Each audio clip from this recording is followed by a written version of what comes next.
Let us first exhaust this. We'll come back to that. But my colleague will make some comments. Quite frankly, I think Honorable Raila has dealt with your question when he made it very clear that we are prepared for this election.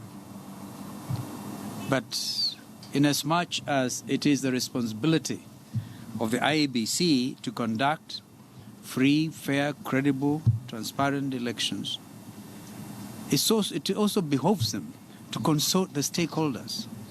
You see, an election is not like facing a mountain.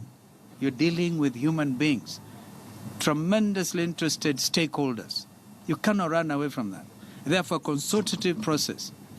I've seen, for instance, a statement from IBC that by June, they intend to call the stakeholders for some kind of a consultation. But now, just imagine that the tender that we stopped for printing of ballot papers, look at that timing and compare that timing to what we have actually said with regard to the fraudulent registration by NYS of voters. Will it surprise you? Certainly will not surprise me if a Kenyan says, wow, this is already pre-voting. There's so many names. Young people find that they are already registered and want to register. So somebody else will have to vote on their behalf. And therefore it is good that that particular printing was stopped. Back to your question. We visited Baringo. I certainly was there last year. And it is true, the chairman of the Parliamentary Committee on Security is a member of TIATI. He is definitely an interested operator. And that, I think, is important to note. There are definitely political interests. And if you ask yourself, why should this escalate 5 months to an election? And then you begin to also speculate on all manner of outcomes. We can only hope that this will not be replicated anywhere else in the country. I recall that in 2013, just before the election, in fact, on the polling day, one day before the polling, there was an attack on a police station in Changamwe. And what happened? Voters just literally took off.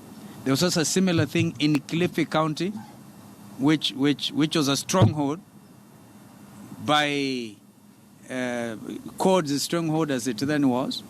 And so we begin to see these manipulations.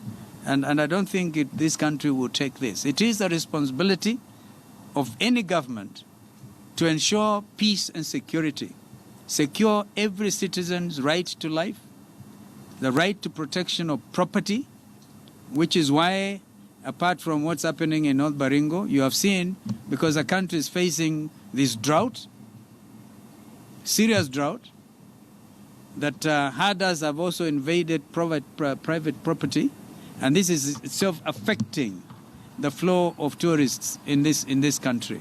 We talk about Laikipia, where the investors there properly holding legal documents. We think as your position in this case and the responsible position, this government needs to be held to account for these lapses. And maybe they're not just lapses. These are serious breaches of security. And we cannot therefore just sit by. But we are seized with this matter. The Kerio Valley is a very important area going forward.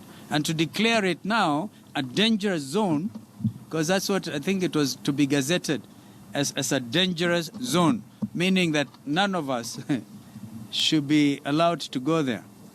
Now, I think, again, you can see what that means. What our people need is empowerment. If you give Kenyans proper education, food security, irrigation, because there are areas in the Kerio Valley where irrigation is absolutely phenomenal, the area around Tot. Nobody wants to go and wield a gun and kill another person. Therefore, you cannot rule out the possibility of a politically instigated conflict. Thank you. Question. Just to know, failure of IEBC taking a concern.